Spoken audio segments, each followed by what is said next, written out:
حياكم الله مشاهدينا الكرام، ورجعنا لكم حلقة جديدة وضيف جديد من قناة كركوك برنامج ماجازين عربي. طبعا اليوم حلقتنا هي شبه مختلفة. اليوم حلقتنا عن السوشيال ميديا، لأن السوشيال ميديا أصبح من الأولويات اللي بحياتنا، وقسم من عندنا قاموا يستخدموه بشكل سلبي والقسم بشكل إيجابي. طبعا اليوم ويانا ضيف راح نتكلم وياه عن السوشيال ميديا. الضيف فاروق عدنان فاروق اللي مختص بتوثيق الحسابات اللي على السوشيال ميديا، وراح نستفاد من عنده بعض الأسئلة والأجوبة. خليكم ويانا. مساء الخير. مساء النور. شلونك فاروق؟ حياك الله. شنو الاخبار؟ والله الحمد لله. شكرا على الاستضافه الحلوه. اشكرك. الحمد لله. إن الشكر. ان شاء الله نقدم لكم حلقه حلوه ونكون عند حسن ظنكم يا ربي. ان شاء الله. طبعا بدايه حلقتنا نتعرف على فاروق. فاروق عدنان فاروق، سكني كركوك، قليل من الناس يعرفون هذا الشيء. مواليد 99 1/8. طيب فاروق، بيا عمر انت بديت تشتغل بهذا الشغل؟ انا هذا المجال مجرد بس كنت القي نظره عليه واشوف الناس دا تصير، مجرد انه اعطيت وقت لنفسي. اجت ايام راحت ايام، 8 اشهر حطيت هذا الشيء براسي ووصلت للشيء اللي اريده. حلو. مو كلش تعبت وروح، بس توفيق من رب العالمين الحمد لله. زين، شلون اكتشفت موهبتك؟ اني الاكثريه يقولوا لي مو موهبه، الاكثريه يقولوا لي موهبه، بس انما اني اخوي اعطاني فد نمط بسيط عن الفيديو شوفني. هذا الشيء بقيت انا اشتغل عليه دائما، اطور بيه الحمد لله. يعني صرت بمكانه كنت اتمنى اصير بها، بس صار الموضوع طبيعي يعني. يعني اخوك وياك بنفس المجال؟ لا، غير مجال، عازف درامز مهيمن عدنان. بس انه اعطاني فكره، قال لي شنو رايك بهذا الشيء؟ سوالي الحساب الشخصي هو. يعني هو اللي بالبدايه شجعك وانطاك الفكره وانت بس هو ما كان يتوقع انه يصير بهذا الاسلوب نهائيا يعني. مجرد بس اعطاني الفكره هو راح يعني اختفى. فانا اللي صور. حلو. زين، قبل ما تفوت بهذا المجال شان يعمل فاروق؟ انسان كلش بسيط، كنت حارس انظف بالشوارع طبيعي الامر. حلو، يعني انت بادي من درجه الصفر الحمد لله لهسه. كنت يعني اشتغل بمحلات بالجنسيه وكل شيء، كل شيء يعني شيء كان يوميتي 10 8 5 الحمد لله والشكر. فرحك وصولك؟ اكيد، يعني وين الانسان من جوا يصير في طبقه عاليه. تمام. زين، شلون انه انت فتره قصيره فاروق من لا شيء وصل الشيء اللي هو اللي يريده؟ اول شيء فضل رب العالمين اكيد، واثنين دائما الانسان اللي جازف في حياته واللي خاطر يوصل. يعني تخيل انا اسافر لاماكن بعيده على مود $200 $300 وربحي من الموضوع كله $50. يعني حتى بس توصل، بس اوصل اسمي اوصل، والماده مو اساسيه بالعمل ابد. تمام. خلينا نجي على السوشيال ميديا. أوكي. اول برنامج بديت به فاروق شنو هو؟ السوشيال ميديا؟ اي. انا طبيت بالسناب. بالسناب. والناس اللي سووا لي حساباتي هسه هم يريدون مني شغل، ما دارد عليهم. يعني بالبدايه هم اللي سووا لك الحسابات؟ سووا لي حسابي الشخصي. نعم. بس انا حذفت كل شيء وراهم، بنيت انا الشيء مالتي بنفسي صعدته. ليش ما تجاوبهم؟ لان هم بوقت اللي انا احتاجتهم ما اجوا، الساحه الي. طيب فاروق، وجهه نظرك اي البرنامج المربحه اكثر استخداما من حيث الاستفاده؟ يعني هسه يا برنامج على السوشيال ميديا اللي الناس تربح من يعني كماده كشهره.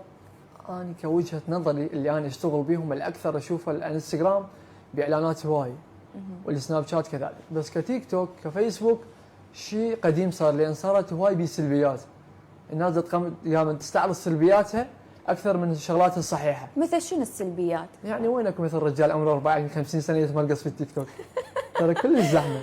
يعني هسه انا كشاب عمره صغير مستحيل اسوي هالشيء. صح. وغيره من البنات الشغلات الغلط دي يقدمون، فهذا ما احس بفد شيء اساسي. انا ما استخدم لا فيسبوك ولا تيك توك، ما عندي اصلا. تمام. لا، شنو الايجابيات؟ خلينا نحكي بس على السلبيات. بالتيك توك تقدم محتوى، تكون صاحب موهبه، تكون تقدم شيء بحيث من اتابعك انا افرح باللايك مالتي لك.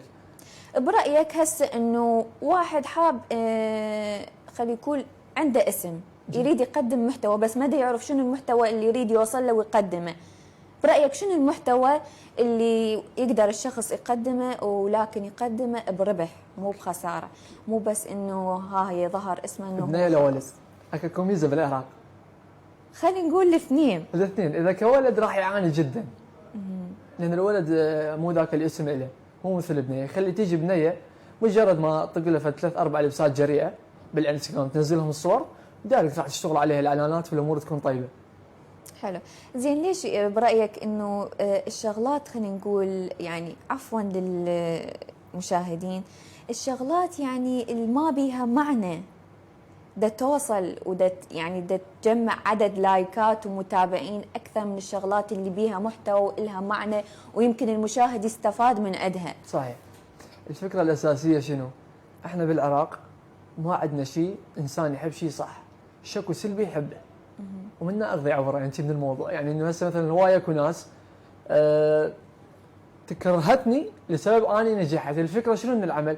الانسان بصوره عامه البشر شكو شيء ما يسوى تشاهده وتكره الشيء الصح. نريد نعرف منو اللي دعم فاروق ومنو اللي وصله ما عدا اخوه من ناحيه يعني المشاهير، منصه الاضواء. اوكي يعني اكيد الصعودي الاول اللي صار لبنى قمر، اخو تميز قمر، حياتنا لها. وعندي من بعدها بلشوا عندي الفنانين يعني اللي احمد العايد هذولا، بس الاكبر اللي سوالي اسم يعني داخل العراق همسه ماجد اكيد. همسه ماجد اشتغلت لها؟ اني حساباتي دائما ادير لها شغل بهن. ومن بعدها وصلت لعلوش الامير، هذول الناس اللي بالبلوجريه المعروفين، الحمد لله ما انسى اكيد لان دائما يجوني ناس من طرفهم اقدم لهم الشكر اكيد. شكر لهم. فاروق، الثقه من عدمه خصوصا جداً. المشاهير انعدمت ثقتهم بالعالم اكيد، ومو بس المشاهير، احنا همينا، وخصوصا الحسابات خلينا نقول مو هي يعني واصله فد مره، حسابات واصله.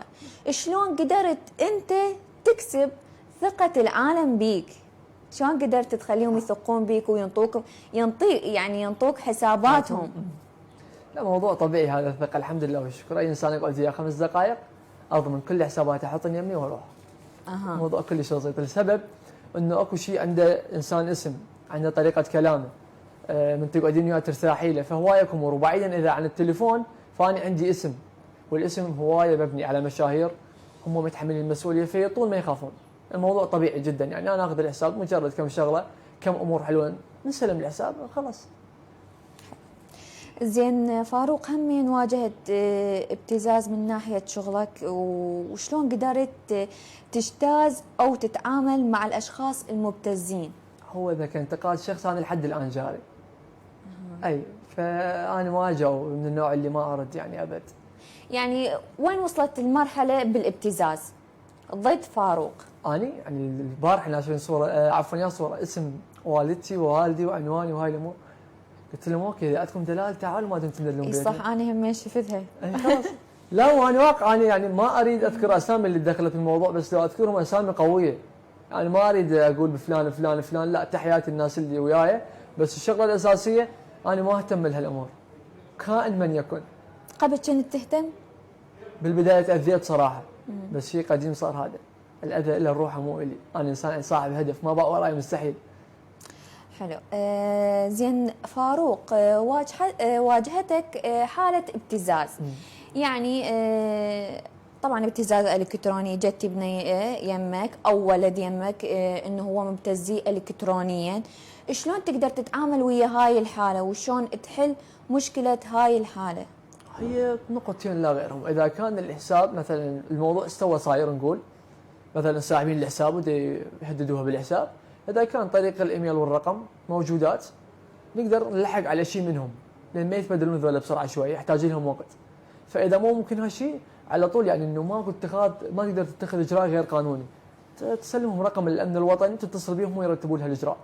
شيء قانوني ونظامي، يعني شلون الشيء انا يعني اذا ما كلش عندي خبره به على شنو اخلي البنيه تنتظر او الولد وهو راح يخسر كل شيء ويتدمر حياته، لا خلي يعالج الامن يكون له افضل.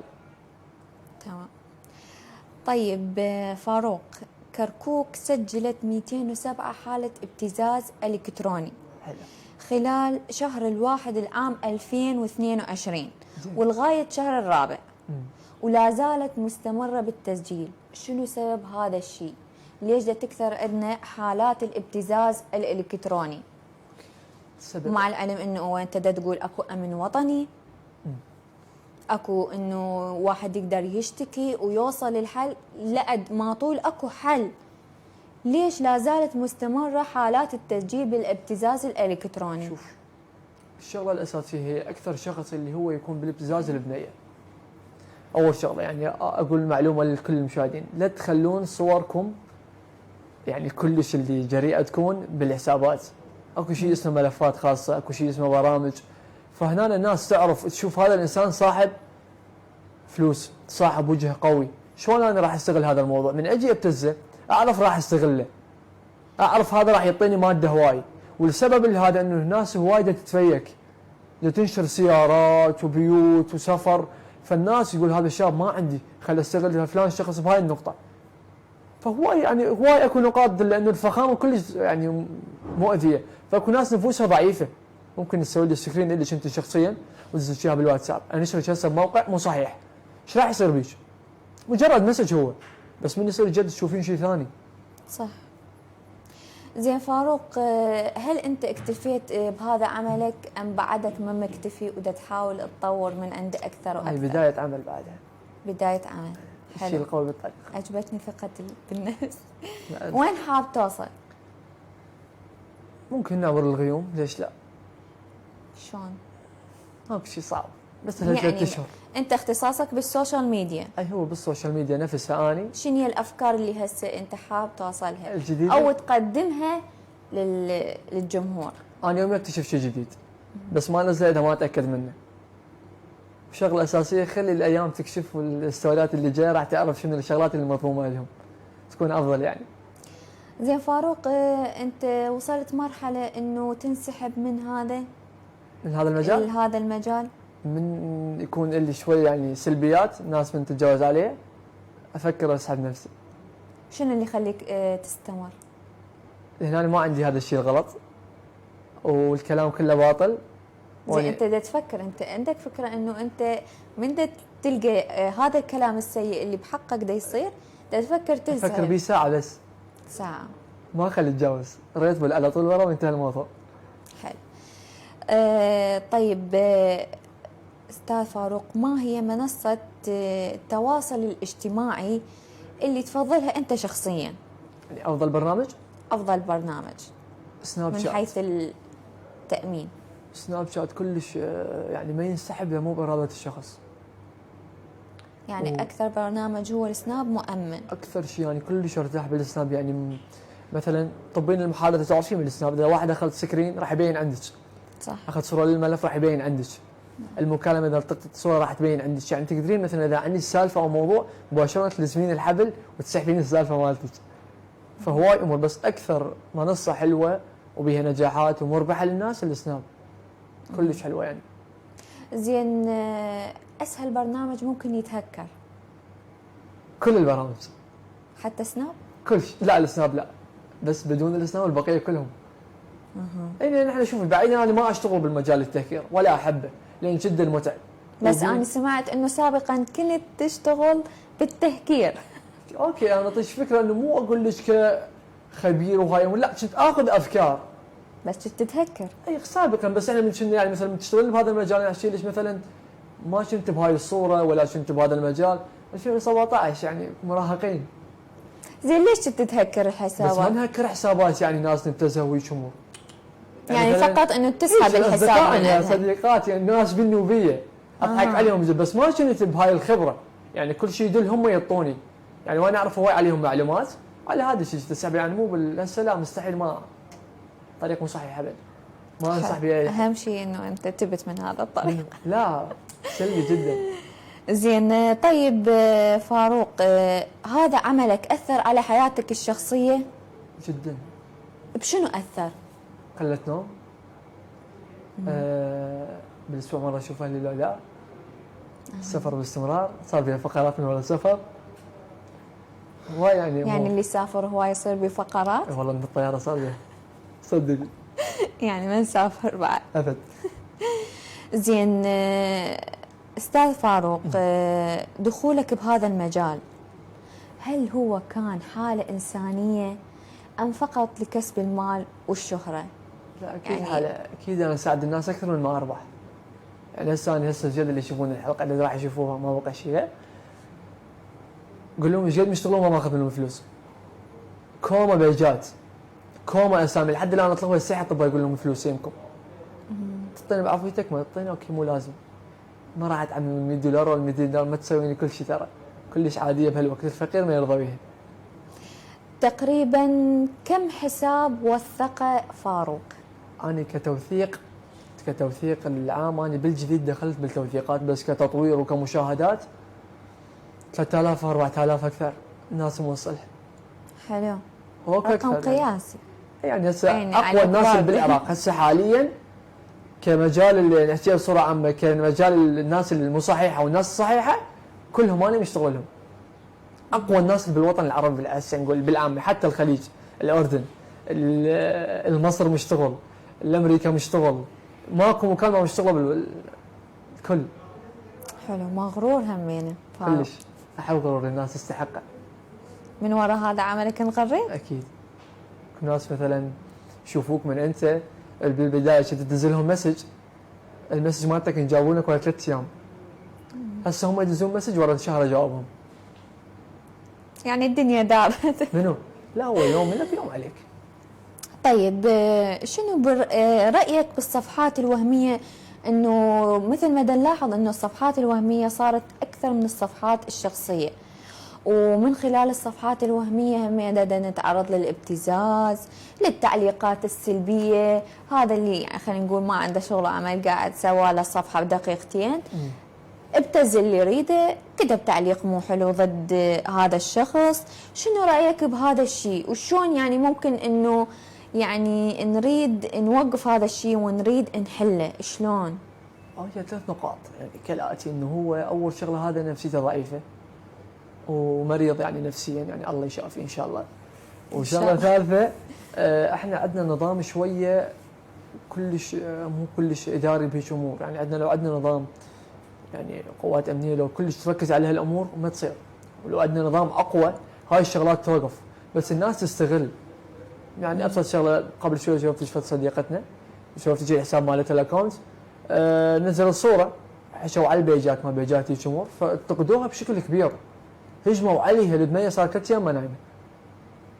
وعلى شيء جدا تافه، يعني هو منشور عادي قلت له مستحيل بس هو صار فالجدال فالبيجات انتقدوه واهل ومسبه لهم. انت شو عليكم؟ كل انسان مسؤول عن روحه. صح.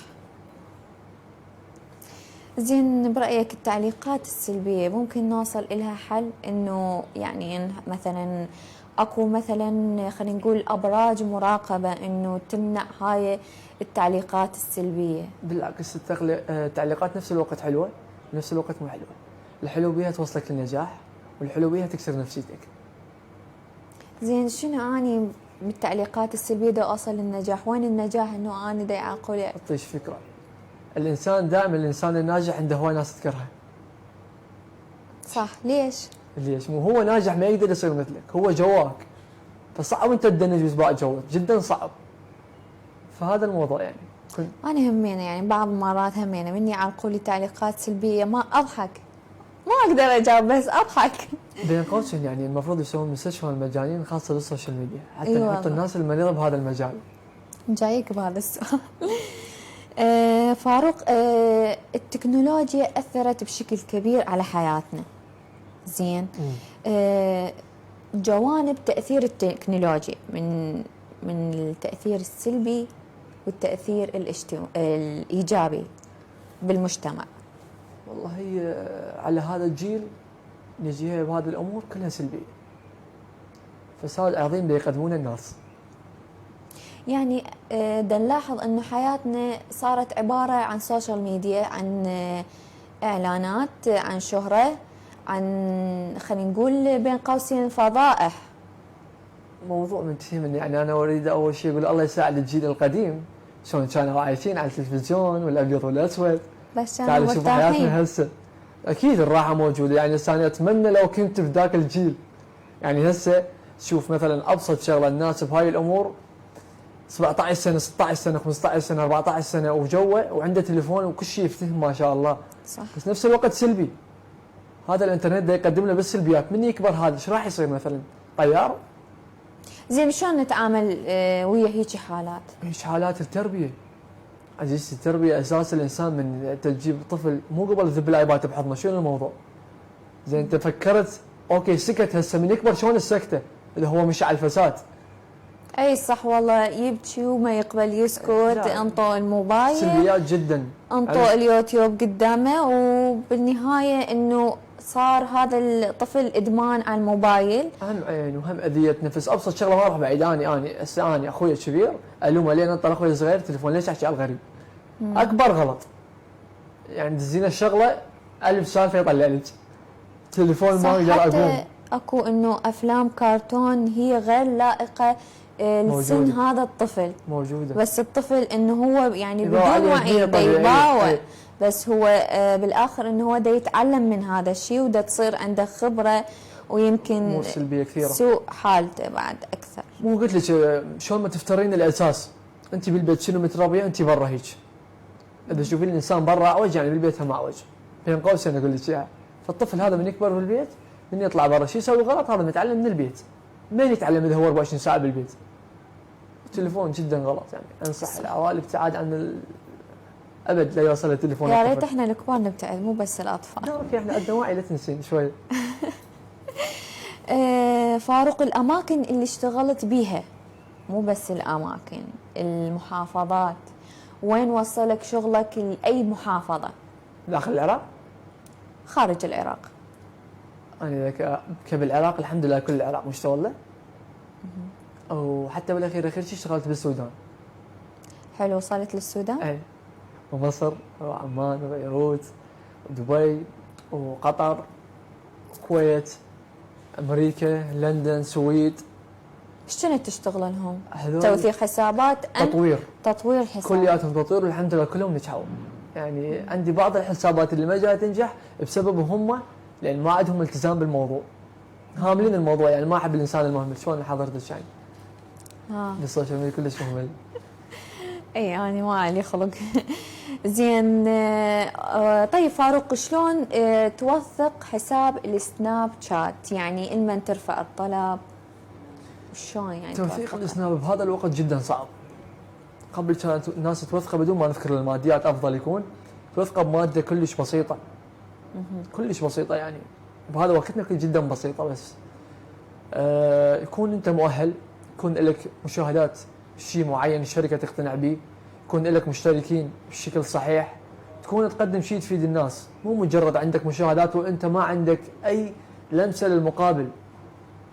على شنو اوثقك؟ على شنو احطك ستار؟ انت انسان ما تسوى. فاكو روابط ترفع، تكون مقالات باسمك، يكون عندك جوجل، بعض الامور ممكن نحتاجهن او لا. فلكل حادث حديث بالحساب. يعني شلون يكون نموذج الشخص، ممكن معروف، ممكن انسان ما حد يعرفه، ممكن واصل لحد انه هو يتوثق بيوم. فهي امور تكون كل حساب ونموذج. زين، التوثيق قبل انه قالوا انه يكون لك وجه، يعني تكون وجه اعلامي طالع ببرنامج، انه هذا راح يساعدك على توثيق الحساب. هسه شلون؟ سناب؟ انستا لا مو بحاجه لهالشيء، مجرد ما هسه انا اريد اعرف فاروق شلون يوثق حساب. اوكي كانستغرام مجرد هي خطوتين ترى. تكون انت اول شيء اقرا له الحساب مالتك يكون بنسبه كبيره حقيقي، واثنين ما دام اكو دفع مادي انت ما عليك تدز لي جوازك وتروح. يعني هم يجون خلينا نقول يدفعوا لك قسم من المبلغ؟ لا المبلغ كامل يندفع ويتامن. اني امنه له، اعطي له جوازي له هويتي. شلون يامنون بيك؟ هو اذا ما يثق بي ما يجيني. واني ارجع واقول اذا ما تعرفني كل زين لا تكتب لي مسج، ما اجاوبك لان. اي زين، انت شلون يعني اني راح اكبر دليل اعطيه انه اعطيه جوازي من ناحيه الثقه، اعطيه الجواز مالتي الشخصي اللي اسافر به، لحد ما يتوثق يرجع لي اياه. حلو. زين، شلون يعني ترفع طلب؟ لو انت من يمك تشتغله؟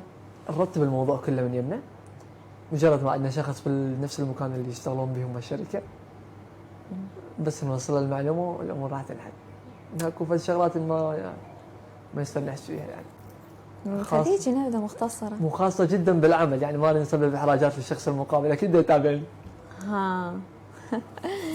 طيب زين، شنو رأيك بالأعداد الوهمية أو الرشق؟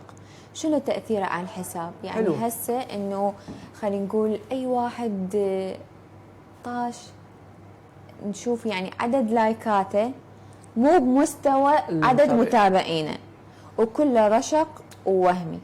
اعطيك فكره، وقتك هسه يقرا كفر اللي هو يقرا ارقام، مو مهم انه تكون، مهم ارقامك شنو. عرفتي؟ هسه مثلا منتجين اكو ناس عندها 13 14 مليون، وتشوفين طولة النهار 24 ساعه ل 99,000 لايك. ليش؟ ما مهتمين بالرقم. عندها 14 مليون، عندها 50 مليون، لو حتى ماكو شغل خلاص انا نشرت بصفحه ب 50 مليون. هذا الموضوع جدا طبيعي. الموضوع الناس هسه قامت 90% ترشق الحسابات الموثقه. انا اكو حسابات مشتغله موثقه انا دار شغل. حلو. هو يريد، انا ما اجبره، بس انه يقول اريد رقم. اكو ناس لا، لو حقيقي لو ما تريد. زين اوكي، احنا شلون نعرف هاي الحسابات تكون مرشقه؟ رشق ما عدا اللي عدد اللايكات. اذا كان مرشق كل حقيقي يكون الرقم متقارب، مو بشكل كبير، لا يكون له فد اكتف عالي. مثلا اقل شيء اذا هو مثلا 1 مليون، اقل شيء الستوري مالته يوصل 100,000. اكو شخص من الاشخاص تحياتنا صديقي كلش عارفه، ستوري مالته 900,000. 900,000 ولد وعارفه. هو ايش كم مليون؟ هو عنده 1.5 مليون. اي لا هذا ابد ما عنده رشق، مستحيل. تفاعله كله 400,000 500,000. شلون قدر يوصل هالعدد؟ ولد هو اول شيء ولد قدم محتوى حلو، وشكله ديزاين وهاي امور، فاعلانات هسه والله يرزقه يعني من شيء لشيء، حط وجهه بشيء مكانه بصوره صحيحه. شلون انا 9 اشهر نفس الوضع. اها تمام.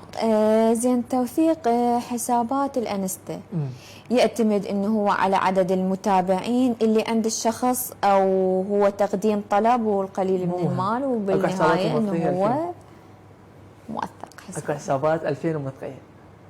2000 موثقه؟ ما اذكر اسم الدكتور. 2000 من خارج العراق، وعنده 2100 وثقنا له اياه ب 20 يوم. 20 يوم توثق حسابه، وانا قايل له شهر ونص. زين، انت ايش تطلب من عنده ما عدا المال حتى توثق حسابه؟ بس صورة جوازه وسيلفي ويا الجواز وخلاص. سيلفي ويا الجواز بس؟ واقول له روح الله ياك لا تشوفني وجهك اصلا. ورج قد انه هو يتوثق حسابه؟ انا اقول له شهرين او شهر ونص، هو ب 20 يوم بالميت.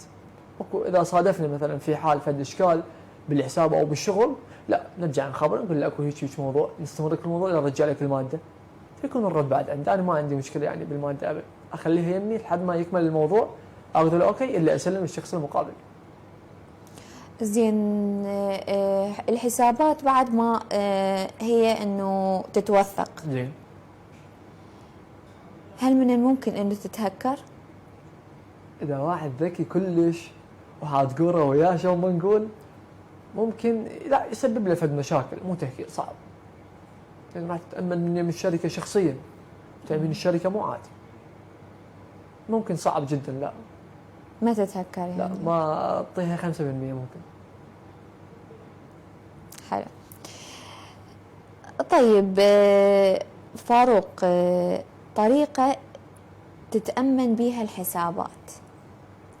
احنا ما نقول لك انه انطينا طريقة انه نوثق بيها حساباتنا وماكو احد بعد يقدر شو اسمه يهكرها وهاي، لا حسابات حتى لو مو حسابات مشاهير، اي حساب شخصي شلون تخليهم يأمنون على حسابهم حتى ما يتهكر؟ شوفوا الشغله كالاتي، هنا 3 نقاط. اول شغله لازم تفعل المصادقه الثنائيه، جدا ضروريه. يعني اتمنى الناس والبنات او بصوره عامه يعني. هاي وين المصادقه الثنائيه؟ المصادقه الثنائيه بالاعدادات اول ما تطبين بالسناب شات. لا عن اي برنامج انت قاعد تتحدث؟ الانستا والسناب. انا احكي لك الاختصاص اللي اقوى بيهم الانستا والسناب. نعم، جدا ضروريات بهيك امور. المصادقه الثنائيه تتفعل، ما يطبون على الحساب اذا ما يجيش كود شخصيا من 8 ارقام موجود محفوظ عندك. من بعدها يلا. طيب فاروق، شلون تسوي هاي الحسابات وتوثقها وتصعد مشاهداتها؟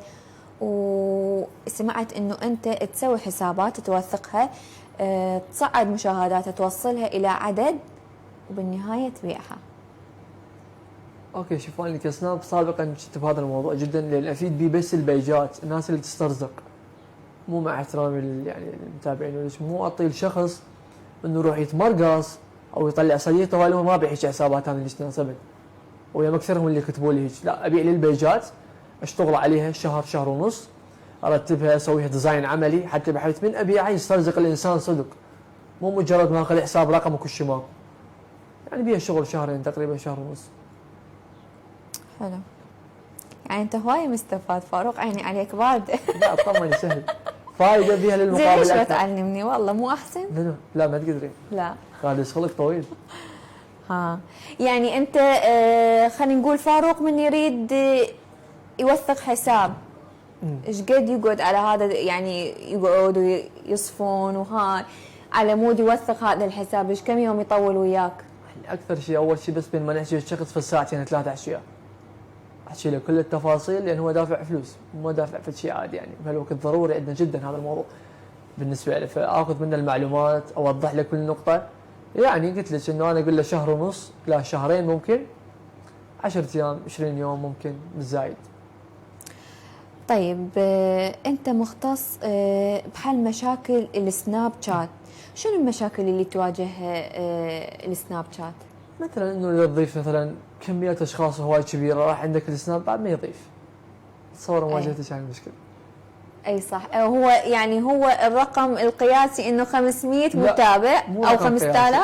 لا هو مثلا من تضيفين كميات ناس كبيره، وناس مرات تجي تحذفش لين تشوفش مثلا دا توصلين او تصيرين فشي، راح يصير كميه الناس المحذوفه عندك هواي، لازم ترتبين، يعني شلون اقول لك تنظفين السناب. زين شلون؟ يعني اوكي مثلا تطلقي لي صوره الك او في صوره عاديه، تسوي لها رساله لكل الناس اللي بحسابك. اي بس يا هاي الشغله راح تطول، انه انت تاخذ سكوري وتظل تدزها، واعتقد السكوري همينه من تدزه عدد محدد، ما يدزه الكل المتابعين اللي بالسناب. 150 شخص، 150. انا ذاك اليوم بدات صفيت حساب، حذفت من يمه 30,000 شخص خلال ساعتين ونص. اي خلال ساعتين، يمكن انا كنت اطول يومين ثلاثه. سنتين ممكن. طيب فاروق، توثيق بالنجمة الصفراء شلون نقدر نوصل لها ونحصل عليها؟ وشنو هي هاي النجمة الصفراء؟ هي بس هاي مختصة بالتوثيق؟ ايش فكرة كبيرة؟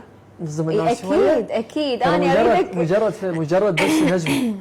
انا اريدك تصدم متابعينا. مجرد بس نجمة هي، يعني مو شيء كبير ترى، يعني جدا عادي، يعني اكو حسابات موثقة ما تقدر تسويهم، طبوا لي يريدون مني اكسبلور.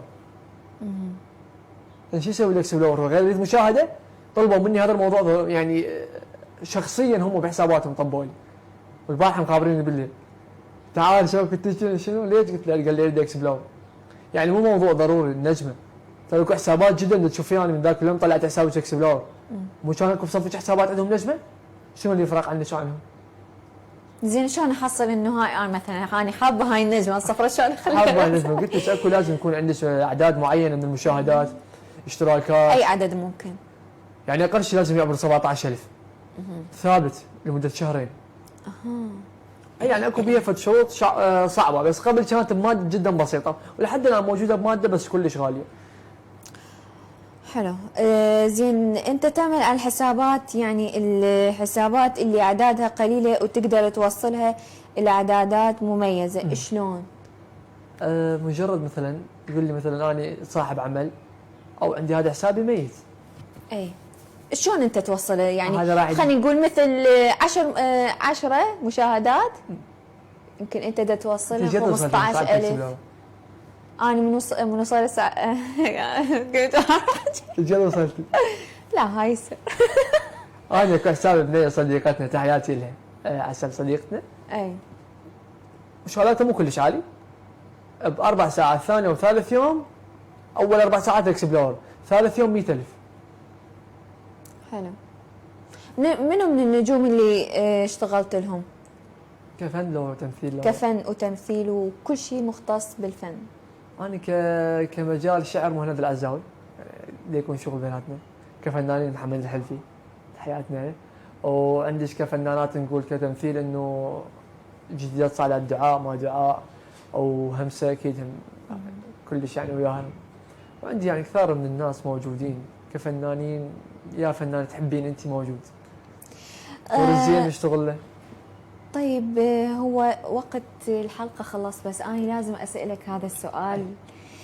فاروق، أنت دا تشتغل الناس، خلينا نقول اللي أنت دا تساوي بين الناس الموهوبة اللي مقدمة محتوى ويا الناس اللي ما عندها محتوى واللي مو موهوبة، فقط انه انت دا تساعدها وتوصل حساباتها.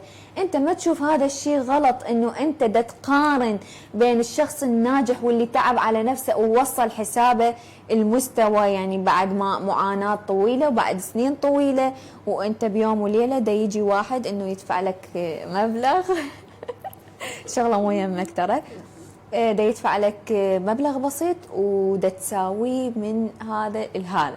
بين قوسين الانسان الناجح ما يوقف، ذولا مو ناس موهوبين، لو موهوبين صدق ما يوقفون عن موهوبتهم. اوكي، بس احنا هسه مجتمعنا يدور رقم قياسي، ما يدور موهبه. بالضبط، فاني من اجي ادور على الشخص الموهوب اجي اشتغل له، هو يوصلني مو اني اوصل له. واذا يجيني موهوب بالعكس راح ينجح عملي اكثر، لان راح يحقق نجاحه بسرعه ووقت قياسي. ومن دا صعد الناس الاعتياديه، بالعكس مو اعتياديين، دا ينشرون، دا موجودين عندهم اكتف، دا يصنعون، دا يشوفون شغلات للناس، ما دا يشوفون الناس موهوبين بالعكس. حلو. طيب هوايه نورتنا فاروق، يعني وهوايه انه خلينا نقول استفادينا من حضورك. طيب مشاهدينا الكرام، انتظرونا بحلقه جديده وبرنامج جديد وضيف جديد، ودمتم في رعايه الله والى اللقاء.